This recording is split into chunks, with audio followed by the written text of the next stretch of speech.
बांकीपुर की पूरी कहानी तो आप पहले से ही जान चुके हैं। नितिन नवीन की सीट, उनके पिता की विरासत, प्रशांत किशोर जो सालों तक दूसरों को जिताते रहे और अब खुद मैदान में। ये सब अब पुरानी बात हो चुकी है, सबको पता है। आज सवाल सिर्फ एक है, एग्जिट पोल क्या कह रहा है और नंबर पीछे किस जातीय गणित की वजह से बन रहे हैं। चुनाव खत्म होते ही 3-4 अलग अलग एजेंसियों ने अपने अपने अनुमानित जारी किए। दिलचस्प बात यह है कि लगभग सभी की दिशा एक जैसी है। जनमत पोल्स के मुताबिक जनसुराज को 49 से 52% तक वोट मिलने की संभावना है। भाजपा को 34 से 36%, राजद सिर्फ 9 से 10% पर सिमटती दिख रही है। डीवी रिसर्च ने 1580 वोटरों से बातचीत के आधार पर पोल तैयार किया है। इसके मुताबिक जनसुराज को 43%, भाजपा को 39% और राजद को सिर्फ 15%, यानी यहाँ अंतर सिर्फ 4% के आसपास है। पोल पंडित की एजेंसी ने जनसुराज को 50% से भी ज्यादा वोट देने का दावा किया है। भाजपा को 38 से 42% के बीच में और राजद को सिर्फ 5%। पुणे की रुद्र रिसर्च एंड एनालिटिक्स ने ग्राउंड पर जाकर के पोल तैयार किया है। उसके मुताबिक प्रशांत किशोर को करीब 65,000 वोट यानी 50% और भाजपा को 46,800 के आसपास यानी कि 36% और राजद को सिर्फ 13,000 वोट यानी 10%, यानी जीत का अंतर करीब 18,000 वोट या 14%। ध्यान रहे ये सभी सिर्फ एग्जिट पोल के अनुमान है, अंतिम नतीजा अभी नहीं आया। असली तस्वीर 3 अगस्त को मतगणना के दिन ही साफ होगी। लेकिन कहानी यही खत्म नहीं होती। असली सवाल यह है कि अगर एग्जिट पोल सही निकले तो पीके को इतनी बढ़त आई कहां से। यही से जातीय समीकरण को समझना जरूरी हो जाता है। बांकीपुर में कायस्थ और यादव मिलकर करीब 25% वोटर हैं। मुस्लिम और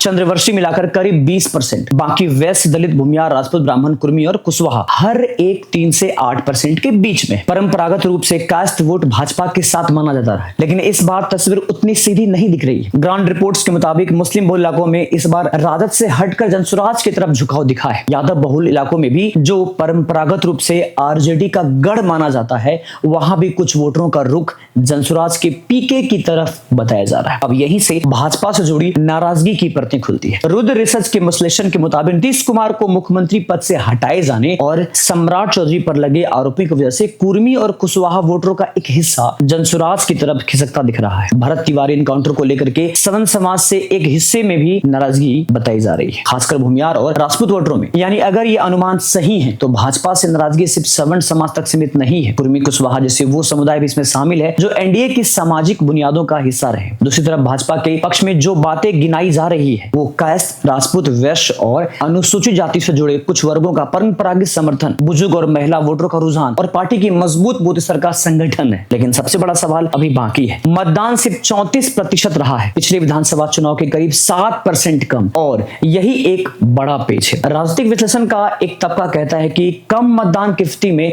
असल फायदा उसे मिलता है जिसका कैडर वोट सबसे ज्यादा संगठित हो, और भाजपा की सबसे बड़ी ताकत हमेशा उसका बूथ मैनेजमेंट रहा है। यानी सिर्फ 34% वोटिंग होने का मतलब यह भी हो सकता है कि एग्जिट पोल में भले ही पीके आगे दिख रहे हों, जमीन पर आखिरी नतीजा उतना एक तरफा ना निकले। पिछले चुनाव से तुलना करें तो 2025 में नितिन नवीन को 98,299 वोट मिले थे और रेखा गुप्ता को 46,363, यानी करीब 51,000 वोटों का अंतर था। अगर एग्जिट पोल का अनुमान सही निकलता है तो ये उस बड़े अंतर को पलटने वाला नतीजा होगा। तो कुल मिलाकर के तस्वीर कुछ ऐसी बनती है कि एग्जिट पोल पीके को भारी बहुमत, एकदम बढ़त की तरफ दिखा रही है। जातीय गणित भी उनकी तरफ खिसकता हुआ दिख रहा है, लेकिन कम मतदान भाजपा के संगठित कैडर वोट को एक चुपचाप मौका भी दे सकता है। 3 अगस्त को सिर्फ वोटों की गिनती नहीं होगी, पता चलेगा कि क्या एग्जिट पोल के आंकड़े जमीन पर भी उतरते हैं या फिर भाजपा का संगठन एक बार फिर से बाजी पलट देता है। आपकी राय क्या है? क्या एग्जिट पोल सही साबित होंगे या भाजपा की बूथ मैनेजमेंट एक बार फिर कमाल दिखाएगी? कमेंट में जरूर बताइए। अगर आपको एग्जिट पोल और जातीय समीकरण जैसी गहराई वाली तथ्यों पर आधारित वीडियो पसंद आती है तो चैनल को सब्सक्राइब जरूर करें, जरूर से जरूर करें। और 3 अगस्त के नतीजे का सबसे तेज और विस्तृत